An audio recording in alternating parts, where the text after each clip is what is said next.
जिनके हिंदवी स्वराज्य की स्थापना को पढ़कर हमने हिंदू राष्ट्र का संकल्प लिया हो, भला उनका अपमान हम कर सकते हैं?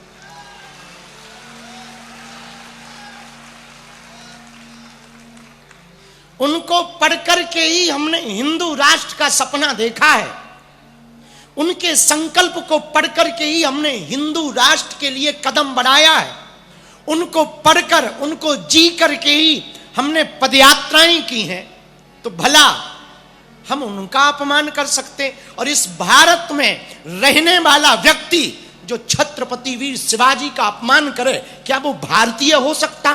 क्या वो हिंदू हो सकता? अरे हमारे द्वारा अपमान तो दूर की बात है, स्वप्न में हम सुन भी नहीं सकते, कहना तो बहुत दूर की बात। जिनके ऊपर संतों की कृपा हो, जो हमारे हिंदुओं के सिरमौर हैं, हिंदुत्व के प्रखर प्रणेता हैं, पर बहुत लोगों ने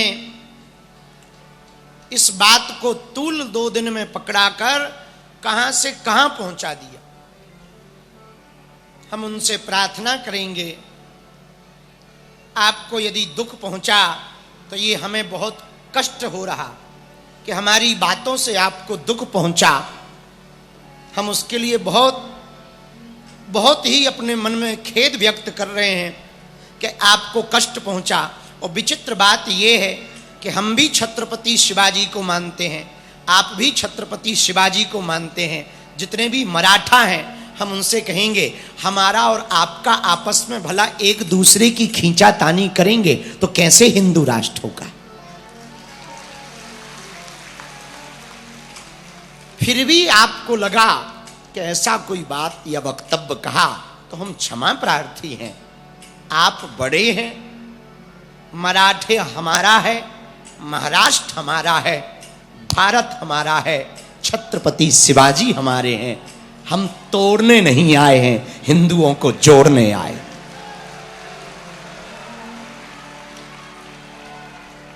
हमारी बात को जरूर आप संभाजी विग्रह, मराठा परंपरा को मान्य और इसको राजनीतिक रंग ना दें। बहुत से लोग इसको राजनीतिक रंग दे रहे हैं, राजनीतिक रंग ना। हाँ, दूसरा विषय जो चल रहा, हिंदुओं के 4 बच्चे हों, हमारी शादी हुई नहीं है, होगी तो हम भी योगदान देंगे। हाँ, जनसंख्या हिंदुओं की बढ़ाने में हम भी योगदान देंगे। और 4 बच्चों में 1 बच्चा राष्ट्रीयता के लिए समर्पित करेंगे। राष्ट्रीय स्वयंसेवक संघ के लिए 1 बच्चा समर्पित करने का मतलब प्रचारक बनाना नहीं है।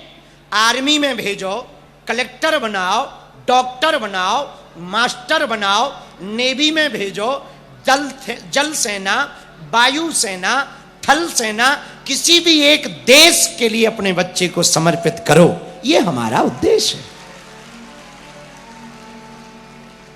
तो 2 दिन से तो अभी यही चल रहा है, पर भगवान की कृपा है, नागपुर हम जब भी आते हैं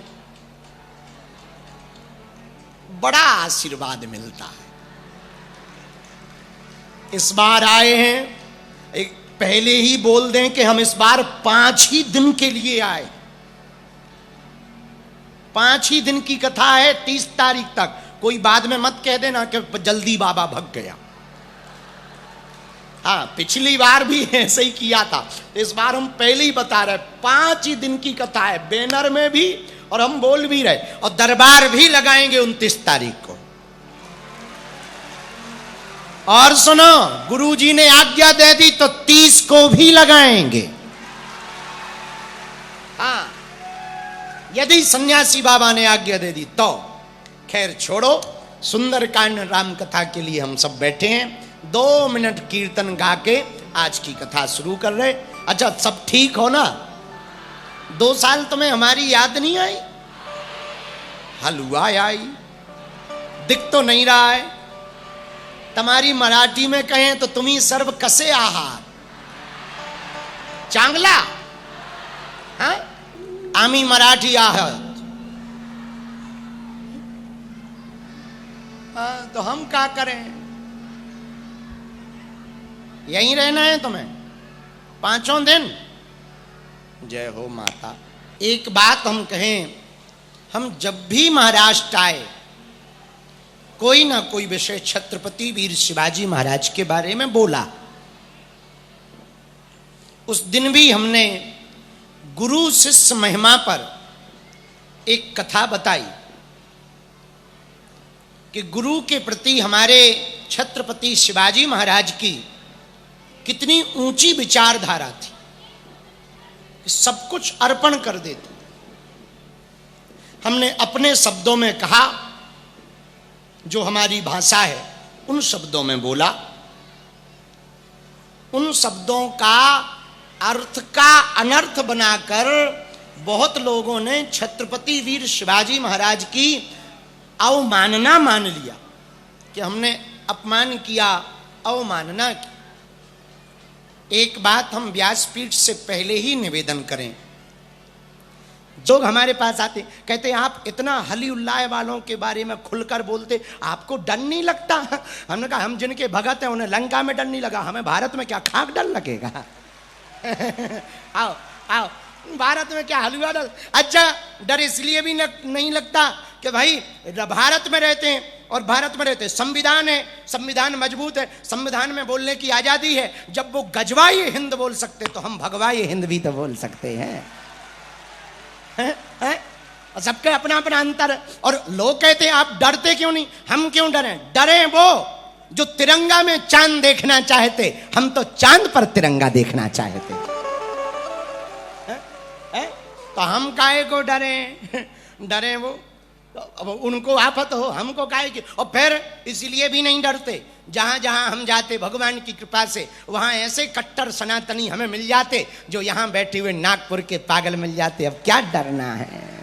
और हमने सुना है मराठा जिनके साथ लग जाते हैं मुगल भी चना चबाते हैं? और दूर की बात, हम डरें क्यों? किस बात पे डरें और काहे को डरें? जब यहां के यशस्वी मुख्यमंत्री खुद कट्टर सनातनी हो, देवेंद्र भाऊ, तो क्या डरना भैया? है बताओ। तो लोग हमसे कहते तुम्हें डर नहीं लगता? हमें हलवा डर लगेगा।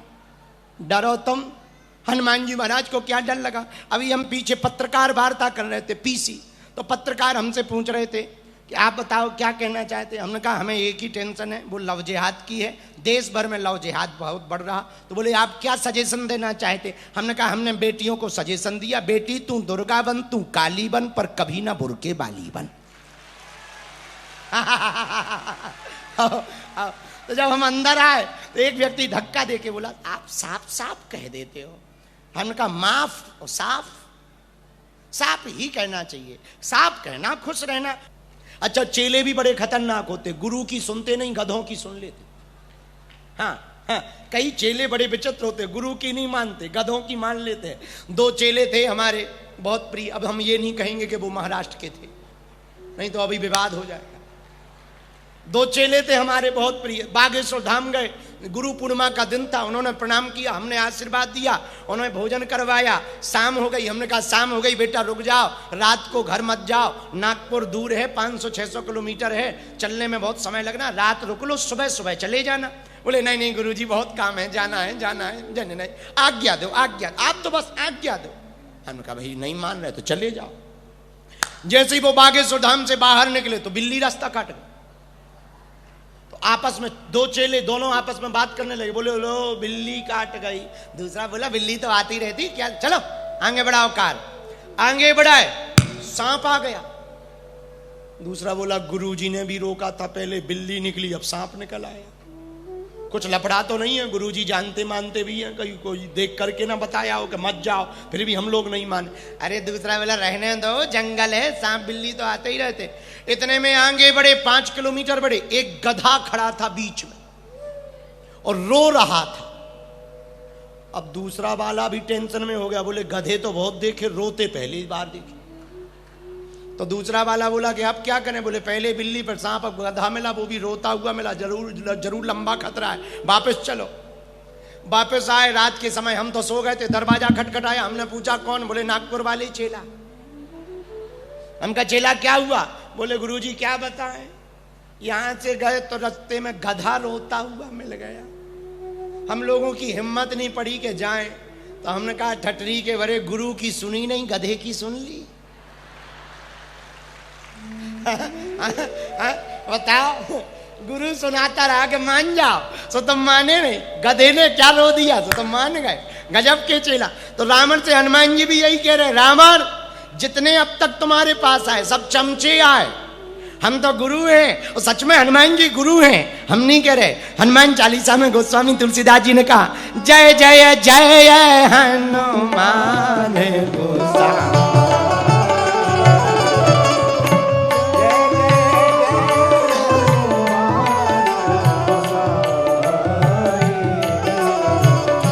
कृपा करो गुरुदेव की नाई,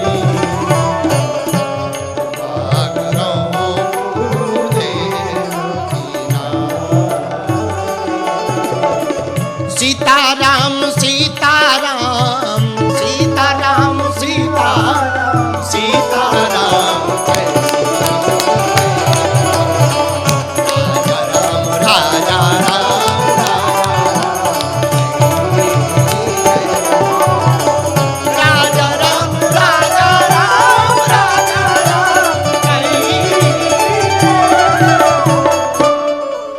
जी बोले बाकी तो सब चमचे थे, हम तो तुम्हें देखकर बता रहे गुरु हैं। अब रावण भी हंस के क्या बोला, सुंदरकांड पढ़ना, उसमें लिखा, बोला बेहसी महाअभिमानी, मिला हमहि गुरु मिला हमहि कपि, गुरु बड़े ज्ञानी।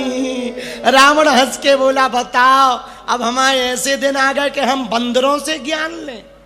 हनुमान जी बोले रावण बंदरों से ज्ञान ले लो बच जाओगे। रावण बोला यदि ना ले तो? हनुमान जी बोले निपट जाओगे। आओ नहीं लोगे। और बात भी सही है, जो ना माने बड़ों की सीख, लें कटोरा मांगे भीख।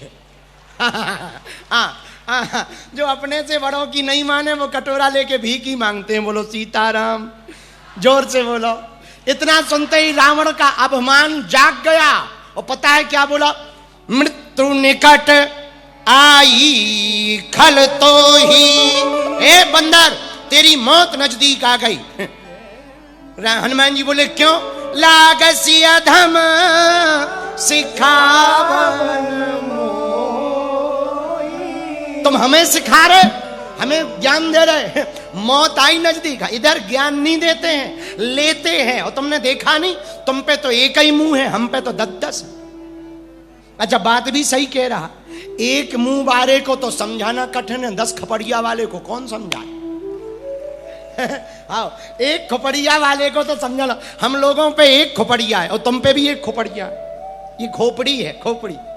इसको समझाना बड़ा कठिन है। अब विचार करो, एक खोपड़ी को समझाना कठिन है कि भजन कर लो, मौका मिला है, फिर भी नहीं एक खोपड़ी भजन कर रही। अब विचार करो 10 खोपड़ी वाला कब समझेगा? तो रावण बोला ए बंदर सुन। हाँ, हनुमान जी बोले बोलो। मृत्यु निकट आई खल तो ही, लागस अधम सिखावन मोही, हमें सिखा रहा मौत नजदीक आ गई। हनुमान जी कहाँ चुप रहने वाले। अब विचार करो, लोग हमसे कहते आप जवाब क्यों इतना देते? अब उन्हें कौन बताए, हम तो जिनके चेला हैं वे ही जवाब देते। रावण ने कहा मृत्यु निकट आई है, तू हमें सिखा रहा। हनुमान जी तुरंत बोले उल्टा हुई है कहे हनुमाना। हनुमान जी बोले हम आई नहीं, तुम आई आ गई।